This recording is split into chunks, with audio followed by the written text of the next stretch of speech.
अखिल भारतीय कुशवाहा महासंघ के राष्ट्रीय अध्यक्ष कुशवाहा राकेश कुमार ने 100 टाइम्स न्यूज से विशेष बातचीत करते हुए कहा कि झारखंड अलग हुए 24 वर्ष हो गए हैं, पर भी समुचित विकास नहीं हो सका है। स्थानीय स्तर पर कानून बनना चाहिए था, वह भी नहीं बन पाया है।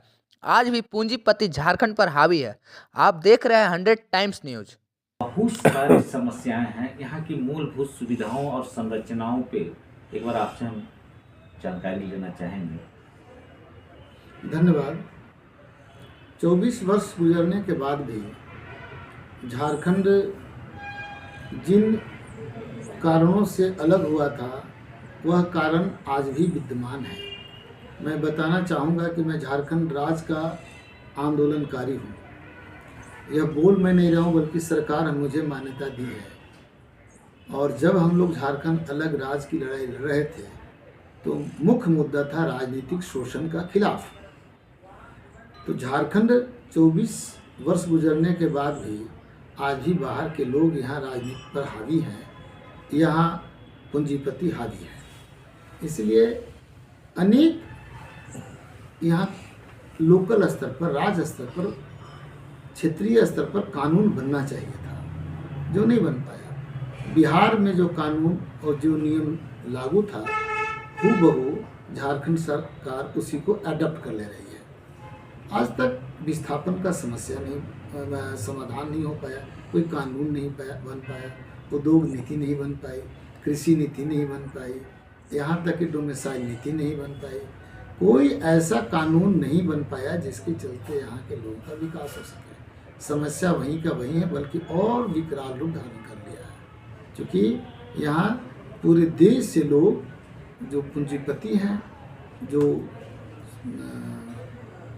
बहुत ज़्यादा धंधा पानी करने वाले हैं, माइंस मिनरल्स के लोग, यहाँ एन किन प्राकिन ज़मीन हथियाने पर लगे हुए हैं और अपना धंधा चमका रहे हैं। यहीं अडानी है, यहीं अंबानी है, यहीं आपका बड़े बड़े ग्रुप आए हुए हैं। उषा मार्टिन का है जो कोयला खनन, अभ्रक खनन और भी सब काम हो रहा है। तो यहाँ तो लूट मचा हुआ है, माइंस का लूट है, पत्थरों का लूट है, बालू का लूट है, अभ्रक का लूट है, सब लूट है। और यहाँ जबकि ज़मीन के नीचे भी पैसा है, बीच में भी पैसा है और आकाश में भी पैसा है।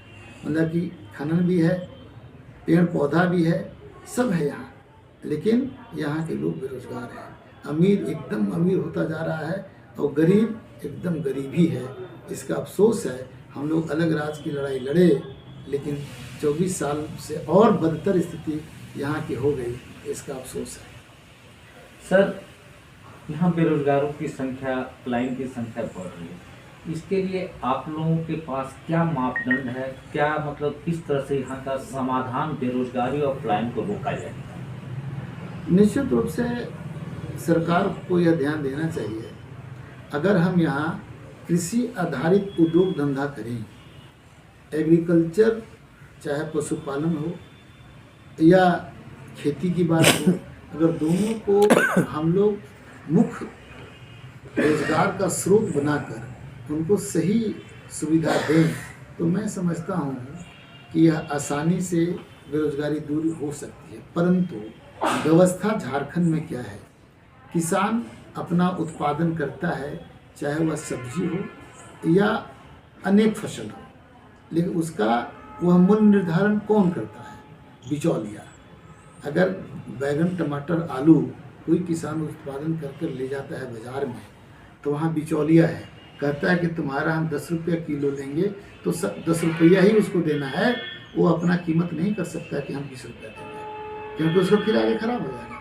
सरकार इसको नियंत्रण नहीं कर पाई, बिचौलियापना समाप्त नहीं कर पाई। जो किसान को आज बैगन 5 रुपये किलो अपना लोकल मार्केट में बिक्री कर रहा है, वही बैगन जब शहर में आता है तो 50 रुपये किलो हो गया है। यह 3 महीना खून पसीना मेहनत परिवार के साथ मिलकर वह किसान उत्पादन करता है अपने अपने परिवार बच्चों के साथ, तो उसको मिल रहा है 5 रुपये किलो या 10 रुपये किलो। लेकिन बिचौलिया मात्र 2 या 3 दिन के मेहनत में वह 40 से 45 रुपया कमाता है, जो सरकार नियंत्रण नहीं कर पा रही है। इसलिए लोगों को कृषि से दूरी हटते जा रहा है। एक और चीज़ जरूरी है कि कृषि उत्पादन की होने वाली किसी भी सामान पर चाहे कुदाल हो, बेलचा हो, गईता हो, कुछ भी हो, जनरेटर हो, ट्रैक्टर हो, उसको कर मुक्त होना चाहिए। अन्य देशों में कर मुक्त है, लेकिन भारत में यहाँ तो कर ही कर है। इतना कर है कि किसान दब जाता है। तो बीज लेने में भी कर, यंत्र लेने में भी कर, डीजल लेने में भी कर। तो इसलिए बड़ा स्थिति खराब है। कोई कानून नहीं बन पाया किसानों के उत्थान के लिए, और उत्पादन का मूल्य नहीं मिल रहा है। किसान शहर की ओर पलायन कर रहा है। जो किसान 10 एकड़ 5 एकड़ मालिक बने हैं, झारखंड में हो या कहीं भी, जब शहर में जाता है तो उसको दरबानी और माली की नौकरी मिलती है, और वह एक 4th ग्रेड का जीवन जीने के लिए बाध्य हो जाता है सरकार की गलत नीतियों के चलते। इसका अफसोस है कि इस तरह से हो रहा है और सरकार उस पर नियंत्रण नहीं कर पा रही है। सर, आप कर की बात कहें, अभी विगत कुछ वर्षों पहले मोदी जी की सरकार आई तो हमारे शिक्षा पे कर लगा दिया गया। तो क्या शिक्षा पे कर होना जरूरी है क्या? मोदी जी व्यापारी हैं। व्यापारी राजा नहीं हो सकता, लेकिन भारत में राजा बन गया है।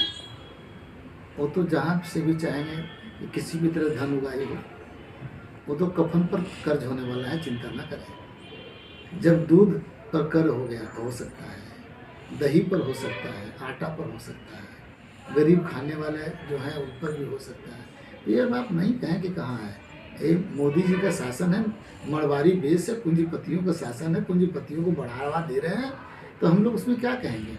रिलैक्सेशन होना चाहिए। इसलिए ये इस शासन व्यवस्था में हम लोग किसी तरह से जिंदा रह जाएं मोदी जी के शासन में, वही बहुत है। नहीं तो ये तो प्रतिदिन मारने का जुगाड़ हो ही गया है। तो एक छोटा सा सवाल, आटा चावल हर चीज़ की बात किया, सब्जी का आज रेट आसमान छू रहा है।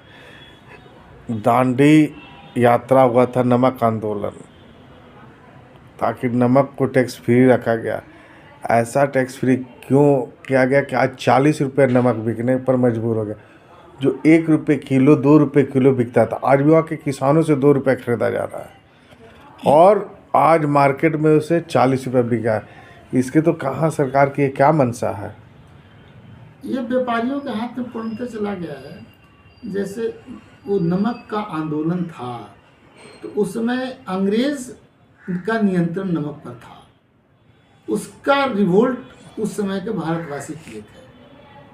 जिस तरह से नील खेती को जबरदस्ती लोग करवा रहे थे, नील को उठा करके ले चंपारण से हुआ, जबरदस्ती वह कपड़े का अपना दे रहे थे, खादी को हटा रहे थे, तो उसमें एक सब आंदोलन उसमें अंग्रेजों का समय था। परंतु आज अंग्रेज से भी ज़्यादा ताकतवर पूंजीपति भारत में एस्टेब्लिश हो गए हैं।